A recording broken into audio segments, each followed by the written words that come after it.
Mark 1, Mark 1.1, Nexus Pro, Dart Zone Max Striker.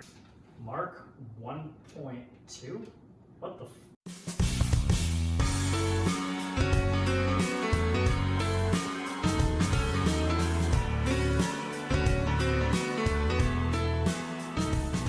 What's going on, everybody? Grim here, and today we have a box. This is coming here courtesy from Gavin. So he decided that he was going to buy himself a Mark 1.2, and I did not know about that. Right as soon as we got here to set up the local Nerf arena, I was greeted with this box, and it was like, time to make a video. And I was like, all right, sure. I've been seeing a lot of reviews from other people's stuff about this product, that there are some not so great things about it, but we're going to see what we think about it ourselves after we test it out.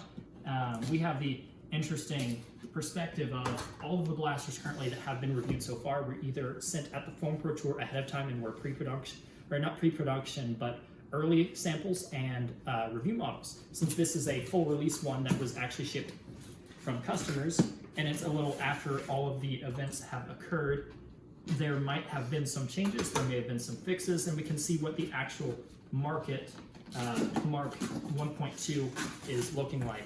So upon opening the package, there is a box inside another box with the fancy Dart Zone Pro Tournament Edition logo on the actual box. I'll just pull this out of here then. Let's do this how you would a computer case. Just do that, slide it out, and out comes the box. So now time to break the seal on this one. Let's see here.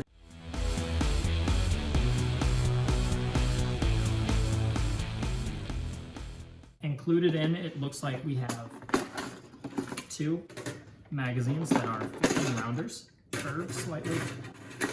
We have our adapter, the blaster itself, a pair of glasses, the instructions, which we don't need, our ammo, a spare spring, which is interesting, and our stock, as well as the push pins, and it looks to be spare O-rings.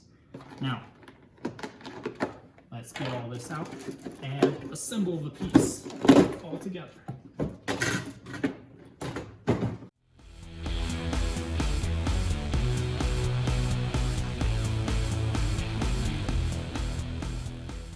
First impressions so far. Let's extend this out to a little bit more of a better position. There's a little bit more flex compared to my the 1.1s and Mark 1 that I've held, courtesy of Gavin. The package overall is a little bit different looking. They've changed up the actual shell design. Starting up at the front, I don't believe there's any scar of any kind or anything like that, but I know Gavin's been working on Nexus and Dart Zone barrel compatible scars, which I'll talk about at some other point. We have what look to be two Dart Zone style pick rails on either side, a vertical rubberized pump grip. We have kind of similar to night and daylight sights inspired by firearms on either side, with the red on the front and high visibility green on the other side. Standard Dart Zone pick rail all the way across the top. Just like in the 1.1 and Mark 1, we have our thumb screws, which can be unscrewed for quick disassembly of the blaster, as well as the pull pins. This time as well, there is also a rubberized grip on here. This one has a little bit more of a movement to it compared to the other ones, but I'm not sure if that'll actually affect performance at all. Flipping it over to this side, you will notice that there is a notch right here, and what that is for is that I believe if you push a button on this side, you can, flip that right here and lock it into place. So that way you can almost make it stockless. Right here is the safety switch. So pushing it in this way prevents you from pulling the trigger, and then throwing it in this way allows you to fire the trigger again. So I will then jump cut to a segment in which I will try and see if I can't fire this off and do some other stuff with it and do some more testing out in the range. Alrighty guys, pardon the blown over cover and whatnot. We just had our first test wore out here, but we are going to try and put a first mag through the blaster. and we will use the stock ammunition for this first magazine with the stock darts, and we will just see how it feels while firing. That piece of cover right over there is about 90 feet away from here, so let's get started.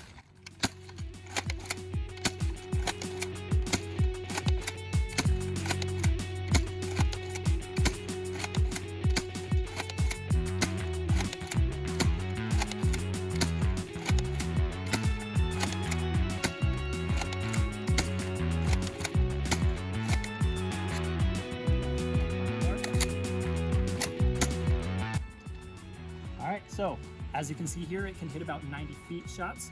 The stock here is it keeps wanting to go downward, and it feels really, really, really just bad. It feels like it's gonna break, so I'm just gonna have to fix that real quick. Thankfully, since it has an in-strike stock attachment point, it is easily fixable, and now this is much, much better. It still flexes a little bit, but that's mostly because the stock attachment point itself is a little short. But personally, it's much more comfortable that way. I'm gonna push it in one more, I think, for good measure. And so now I'm going to do a magazine in which we are going to slam fire that. So I have a Talon right here with 15 half-length darts, and we will see how fast we can fire this.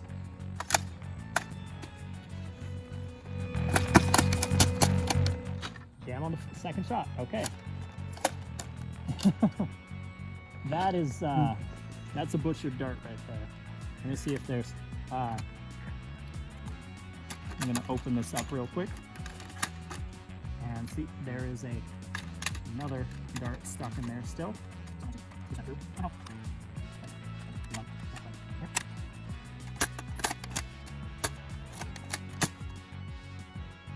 That thing almost triple loaded right there. All right, so let's see, 3, 6, 9, 11, 12. All right.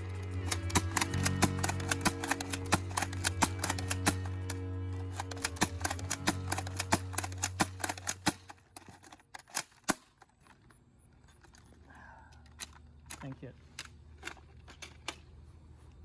Yeah, another one. That was our final dart stuff in there. All right, I'll fish it out after this segment. I'll cut once I've unjammed it and whatnot. Alrighty guys, so I am out here as well on the range with, you might notice is a special blaster. This is Drax's personal Mark 1, the original one that he had painted up. However, the reason we have it out here on the field is actually because all of the mods to this are aesthetic only. But being said, since it's the original Dart Zone Pro blaster, we are going to compare it when firing fast to see what the differences is between the current newest Mark 1.2 versus the original Pro blaster, the Mark 1. Now this blaster, of course, as people had mentioned, had some flaws that were later fixed in the Mark 1.1, but this is just going to be a comparison from their starting point and where they are now. Okay.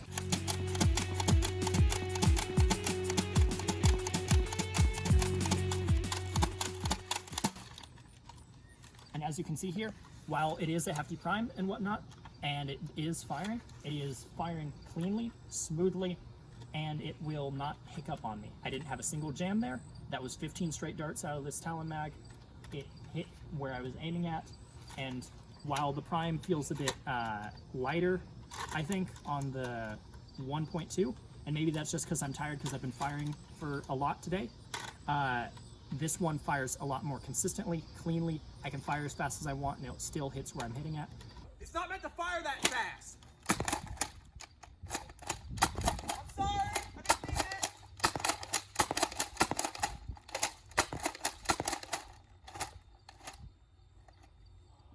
Alrighty guys, so just to get a larger sample size as well, just to make sure if it's not a user error or if it's a product error, since this is a post-final release Mark 1.2, we are going to have Gavin fire off a full 15 rounds out of a Talon mag, and then we also have Jeff, who will also be firing a 15 rounds. That way we can see if any jams or any hiccups and occurrences happen as well.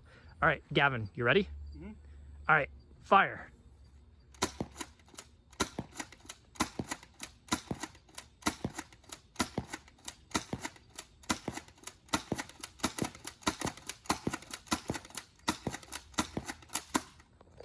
Alrighty. Something there. Alrighty, so I had Gavin fire a little slower compared to when I fired it faster, because he, in the segment that just played right before that, he already fired it faster. And I can tell you from earlier, it was jamming like crazy when he tried firing it faster, and it even skewered in half multiple darts, getting them stuck backwards. Now I'm going to jump to a segment where I have Jeff firing, and I'm gonna have him fire as absolutely fast as he can. All right, let's go. Alrighty guys, I have Jeff here at the ready, and he's going to fire as fast as he possibly can with this thing, and we'll see if any jams occur. All right, Jeff, you ready? Yep. All right, go.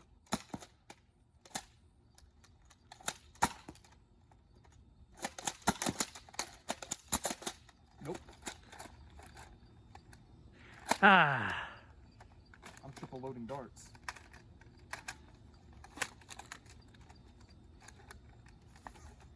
Fed that one backwards, actually. How does it keep doing that? I've had that happen. I've seen that happen like 4 or 5 times now, where it's triple loaded and done backwards. Don't look down the barrel, kids. I'm a trained professional. All right, let's see if you can't finish off the rest of the mag. What, about 8 of them? Yep.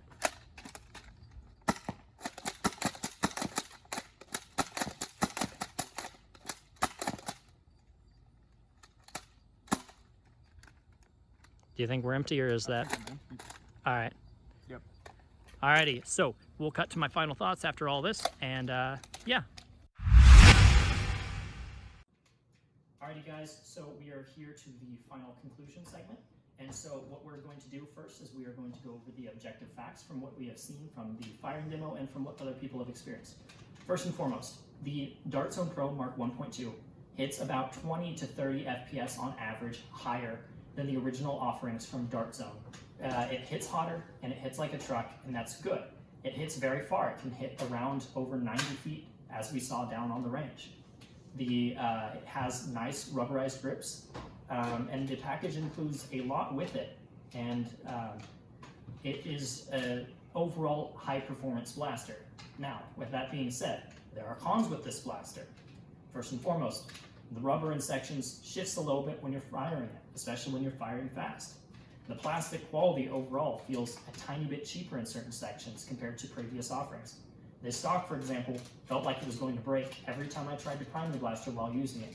It bends, and Brad's from American Foam has already shown his did break. So this is not meant to last. As we've seen with other YouTubers as well, Beret, he had multiple jams even on his first mags when he used it in various war scenarios. As well as every player at the Dart Zone Pro Tour had various complaints with the blaster, with it jamming. Silly Butts, within the first 3 minutes of picking up, was able to find a fix that fixes most of it. With that being said, me and Gavin will also be posting a mod guide at some point, taking a look at the internals since we already have it, and make the best of what we have, so that way we can make sure it works properly and get it up and smoothing, and that way we can help everyone else out. Now, as for other YouTubers' opinions, if you look at various people online as well, they all say the same things. The blaster seems like it hits harder and better, but it jams a lot. Now, there are some actual people who do debate this opinion. For example, Drac. From his review, he wasn't firing particularly fast. However, he says if you treat it like an Alpha Trooper, it will fire consistently. While I don't know the validity of that because I'm not there and I don't have his blaster, that very well could be true. And Walcom S7 as well has debated that his one that he got in particular also can't be jammed. Now, this is that's just the objective facts of everything we've gone through so far. Now let's get into my personal opinion. At the MSRP of the this blaster comes in at, I do not personally think this blaster is worth it as is. Now, do I think there's a potential to fix it and make it better? Yes, I do. But if you ever were to pick it up and once there are fixes found for it, I'd only recommend it if it was at an extreme discount. And that, with that being said as well, when you consider other people's points, you might say, well, Drac and Walcoms as well, they said theirs didn't jam at all. So maybe it's just that a bunch of people got lemons. I disagree. If you have to, a blaster that is marketed as a pro-level blaster, when it has issues like that, really shouldn't be marketed as such, and they shouldn't be charging so much for something like that. If they already set the bar very high with their previous products, showing that they know how to make a product that can work. So when they send one out for more money and it doesn't work, you have to hold them accountable. In this case, I wanted to like this blaster, but I can't. It's just, from the factory, it is flawed. It is a flawed blaster. Because while there may be a couple golden unicorn ones that do function fine and function properly, that isn't the case for the majority of the populace who have tested one and who have seen someone and who have shared their opinions. I was at the Foam Pro Tour and I did see the issues happening while I was there. This blaster has caused people to get tagged out in otherwise scenarios where they could have potentially competed a little better. So personally speaking, I just do not, in good conscience, I cannot recommend this product. Now with that being said, that includes my personal opinion. I hope you guys like the review video, and hopefully we can change our opinion about it after we fixed it and see if there is a little bit of hope for those who have purchased one. With that being said, this is Grim of Grimm's Nerf Works signing off. Have a good one.